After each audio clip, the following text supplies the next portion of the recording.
all those moments will be lost in time. Hey guys, and welcome back to my channel. So today, before we get into the topic at hand, I did want to show you my shirt. Yes, I finally have some merch. There will be a link in the description to shirts like this. There's stickers, there's hoodies, there's a bunch of stuff. I will be adding stuff as we go. And another side note, on the website, it'll often say like 3 days left or whatever, but it's 3 days left until they start the next batch. So it's not like this is limited edition or anything. It's not like you need to rush to get it. Anyway, let's just get into the topic at hand. So a while back, I made a video about this woman called Melissa A. Fabello. I was alerted today that she made some other statements, I guess. This time it wasn't in a video, it was via an Instagram story. So I had to go and screenshot all the parts of that Instagram story because, of course, on Twitter she mentions her story but then doesn't include all of it. Thank you for that. Okay, so it started on Twitter, right? So Melissa A. Fabello says, someone asked me to explain why those Instagram versus reality side-by-sides of thin women standing up versus sitting down, posed versus unposed, stomach sucked in versus stomach let loose images are harmful. So I spent like an hour of my life making an Instagram story on it. If you're someone like me, thin, white, able, cis, pretty, who find those images inspiring, I think it's important for us to think through how they can also be harmful. See the rest on Instagram. So I had to go all the way to Instagram, and I'm sure this wasn't a ploy to get some extra followers or anything. I've got a lot of people asking me why the Instagram versus reality kind of posts are problematic. In a nutshell, sure, I think the issue is that thin women showing that they have roles from certain angles isn't doing much for body positivity. And the unflattering pictures are just as posed as the flattering pictures. There's nothing wrong with folks posting pictures of their flaws. In fact, I think it's important that we do. But when we go to great lengths to point them out, we're one, not acknowledging the social acceptability of our bodies, and two, still segmenting, thinking of our bodies in parts. No, God! No! God, please, no! No! No! No! I'm sure we are all aware of the kind of post she's talking about, but in case you're not and you don't know what she's talking about, it looks like this. Pictures like this I find not necessarily inspiring as much as I find them just interesting, right? Because as we all know, Instagram is a very curated platform and people only want to show the best side of themselves, which I'm not blaming anyone for. I do the same thing, you know, like I wouldn't post a picture where I find myself horrible looking. So that's why I find it interesting, because in a highly curated platform, you get to see people, and the people who post these images are often people who have large followings, people who are severely looked up to, almost to, you know, the extreme. So in my mind, it's good that they post these pictures because they're reminding their followers like, hey, I am a person. I'm not just like this ideal image that you see on Instagram and that you have in your head. Like, there are a bunch of moments of my life that are completely unflattering, which is, I think, a good thing, but I digress. And then the fact that she says that we're still segmenting, thinking of our bodies in parts, our bodies are in parts. So a lot of the times I think people will think of their bodies in parts. And I don't even know what benefit there would be to not think about your body in parts. Can you imagine going to the doctor and not thinking of your body in parts and just being like, oh, it hurts. And the doctor says, where? My body, because they can't say like my fucking arm. I don't know. It just seems, this seems a little nitpicky, honestly, but are we surprised? No, not at all. So then she says, that is to say, these kinds of posts go viral and these accounts gain followers precisely because they do nothing to challenge the status quo. They make people feel comfortable. They make people feel safe. Feminism isn't about feeling comfortable. Yes, it's cool that women who look like me, thin, white, able, pretty, feel good about themselves when they see these posts. Awesome. But the question is, who do these images not help? In fact, who do they further marginalize? I don't think that these pictures necessarily make people feel comfortable, because I'm quite sure that the people posting the pictures don't feel entirely comfortable showing the rolls of fat or the cellulite or whatever it is that they don't feel comfortable showing. So maybe the viewer feels comfortable, but the poster probably feels really nervous about showing that. So I think that should be taken into account. Second of all, the viewer might feel comfort, but that's a really generalized statement, because at the same time, when you see someone showing their flaws, a lot of the time it'll make you reflect on your flaws, and that can make you feel uncomfortable, sad, depressed, whatever. So to say that it generally makes everyone just feel great, I think that's a reach. Aside from that, feminism is not about feelings. The feminism I abide to is men and women should be treated equally, and that doesn't include feelings. So I don't know why she's attributing being uncomfortable to feminism. That just seems silly and trying to be some kind of contrarian or radical, I guess. I don't know.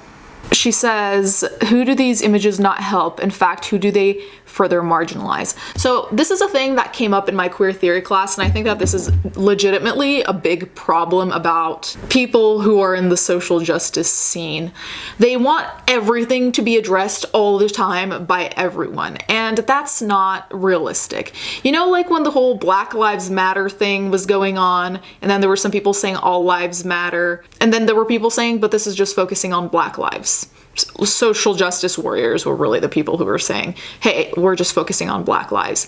In the same way, they should take that mentality and apply it here. In those specific pictures, they're referring to women who struggle with X. For example, if the picture of pose A is like a nice flat stomach and pose B is a stomach with rolls, their target audience, I guess, is women who have issues with their stomach. Just because the woman is white, it doesn't mean that like a Black woman looking at it can't relate, because the whole point of the post is about the struggle, not your skin or identity.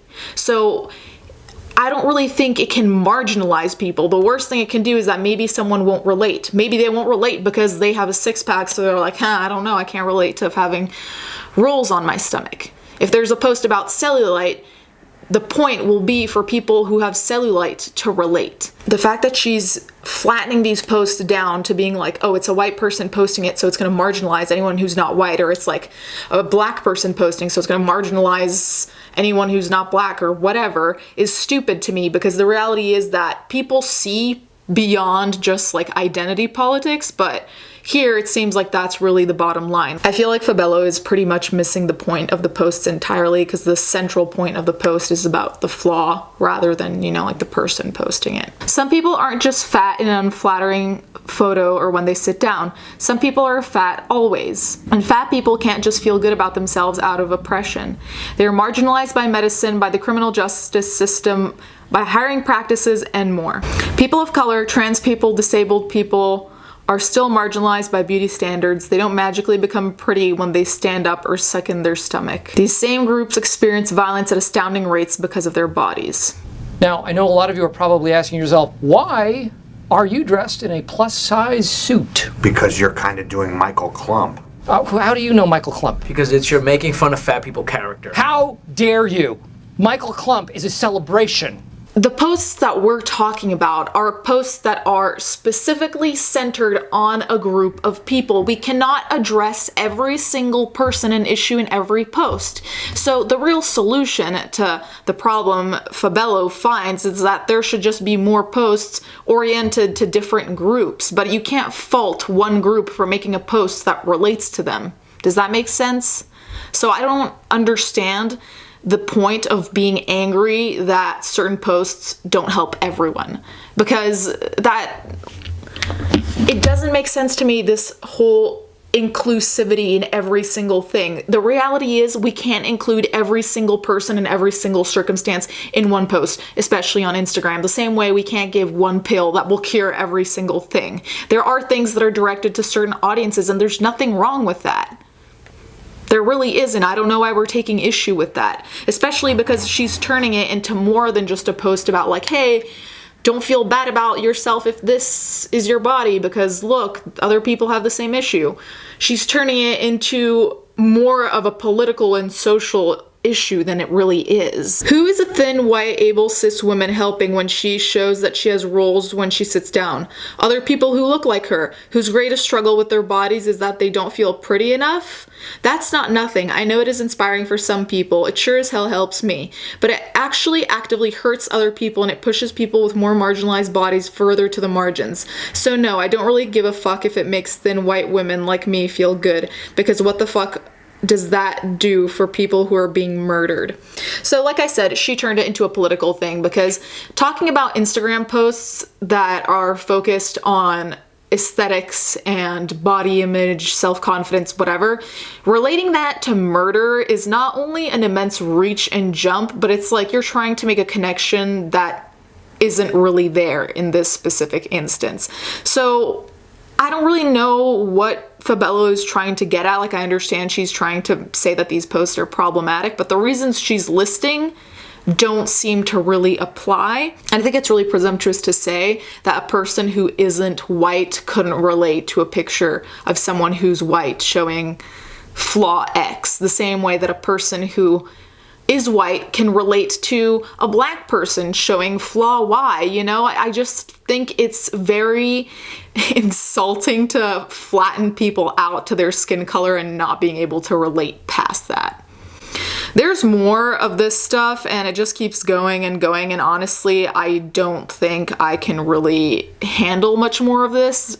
The core of her argument has been shown, but I will post the rest of her story once I'm done speaking now so you can read it if you want.